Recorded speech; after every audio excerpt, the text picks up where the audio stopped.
What's going on, everybody? Welcome back to the channel. Hope you're all having a great day. And if you're new to the channel too and want to hit the subscribe button, that'd be awesome. I was tinkering with the RB25 Neo and then I thought to myself, hey, this job I am currently doing can provide some useful information. So I thought I'd start vlogging the teardown, more of the teardown of the RB25 Neo. I don't know when this video is going to go live since I really don't have a lot of content planned out since we're still waiting on some back-ordered parts and also some new parts that I just ordered. But on a side note, what you'll see in this video, I finally picked the color that I wanted to paint my timing and rocker covers. Just waiting on the center valley piece. I just ordered, should be coming tomorrow to come in so we can have this nice and painted and everything nice and uniform. Like, it is such a sick color, guys. I have it in my room right now, but I want to reveal it once it's all said and done. Last video I mentioned the exhaust stud bolts I got were M8, which are actually for an RB26, and the RB20 and RB25 are an M10. So a big shout out to PRP for getting me the correct hardware in. 5-day shipping from Australia. Thank you so much, Mr. Joshua M. And then also another back order part showed up that I ordered about a month and a half ago. We have our heater hardline delete kit. A huge shout out to Outsider's Garage and Boostocks for this awesome simple piece. So essentially it just looks like this, guys.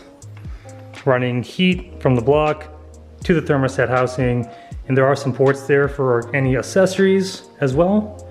Like this square piece just essentially slides in there, the thermostat housing, and then we have this nice AN fitting that goes into the block, like so. And I really said no AC and no heat for me, so I'm definitely not driving this car during the hot summers in Arizona.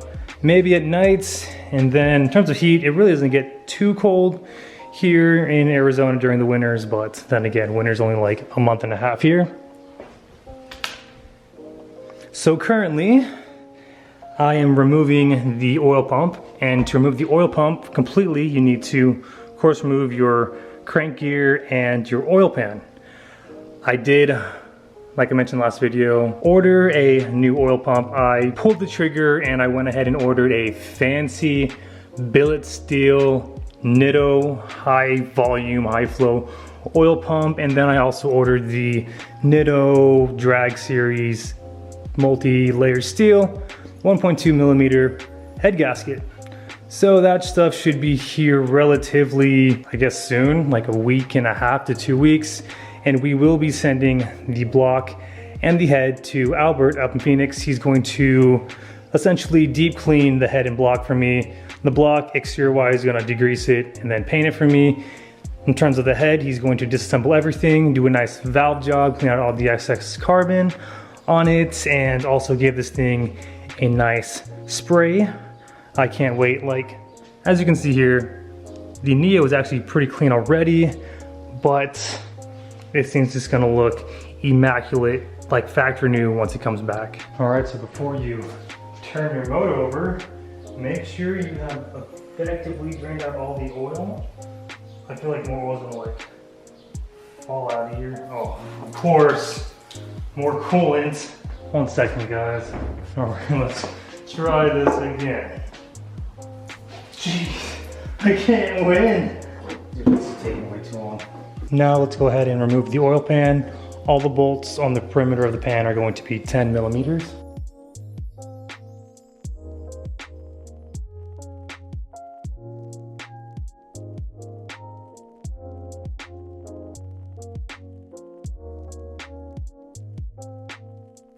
Now I'm going to carefully take this pry tool and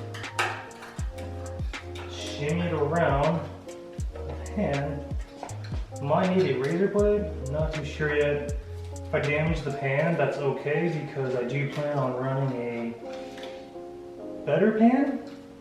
I forgot the technical term for it, but it holds a lot more oil and it just looks so much more fancier. But yeah, guys, looks like I'm gonna have to, oh, it's coming up. Just want to be careful.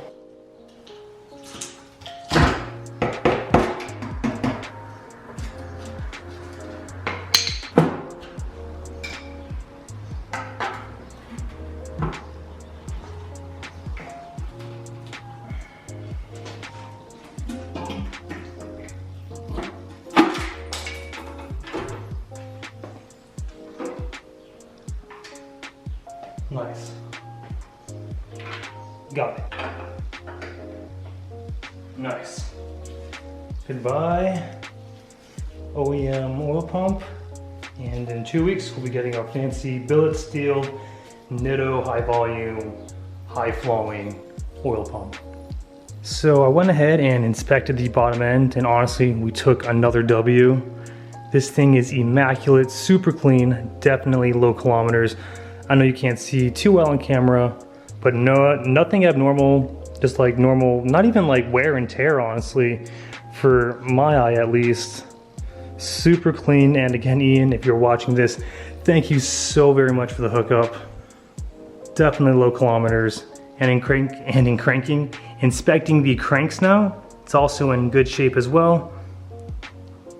And then for the paper gasket, I am going to leave Albert up to that job for removing that, since he will be, again, deep cleaning the block for us and painting it nice and black.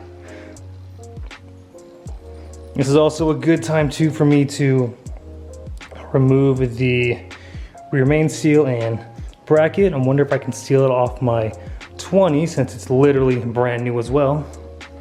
But seriously, just can't get over how clean the 25 Neo is. And in terms of the OEM oil pan, I am really leaning on getting that baffled oil pan from Aeroflow. It's like 400 and change plus shipping, but definitely well worth it. And its oil capacity too is 8 quarts, which I don't need that much, I really don't think, but it's also a nice and new pan.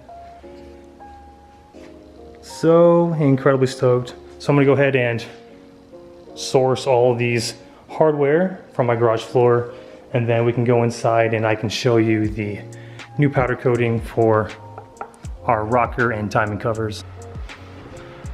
All right, everybody, if you made it this far in this short video, just want to say thank you very much. I truly appreciate your continued love and support. To wrap up the video, we got our package from Prismatic Powders earlier this week for our rocker and timing covers. Originally, I just wanted to go white, or honestly, Nismo silver. I saw that in one of my comments on Instagram and it looked good, but then I came across a video on a YouTuber that did this color on his control arms, and I just knew I had to have it. It's not super original, but nothing else honestly compares to it. So what I went with, this color here, it's called Dirty Magic. It's violet with a ton of blue sparkle flakes in it.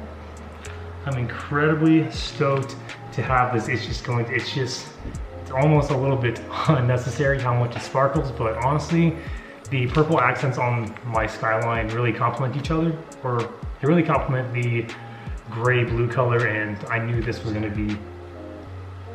just gonna be the powder coat I was gonna use. And then also it comes with a, what they calling this? A Super Chrome Plus. I believe this is the top coat to make this purple violet more prominent. So I'll be dropping off my timing covers sometime this upcoming week once I receive my Center Valley piece. And honestly, powder coating time really shouldn't take that long. I'm gonna shoot for like a couple days, maybe 3 days. And from then on, we'll go ahead and drop off the motor to Albert up in Phoenix. He'll go ahead and again, clean the head, do a valve job, clean the valves, just clean the head to the best of his abilities. Super deep clean the exterior of the block, paint it. I'm gonna have him actually reassemble the block for me. Like I mentioned, we have the Neo oil pump, Neo head gasket. I just need to order RB25 ARP head studs, and since he is very experienced with the RB motor, I just feel more comfortable having him reassemble the motor for me, since he knows all the torque specs too. And then once we get that back, we can start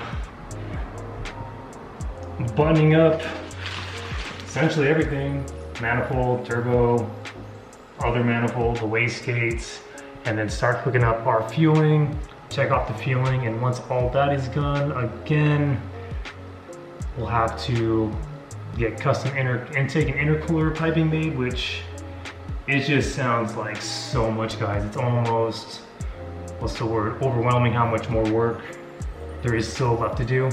But once it's all said and done and tuned, we can breathe easy. Other than that, guys, I just want to say thank you so much for the continued love and support.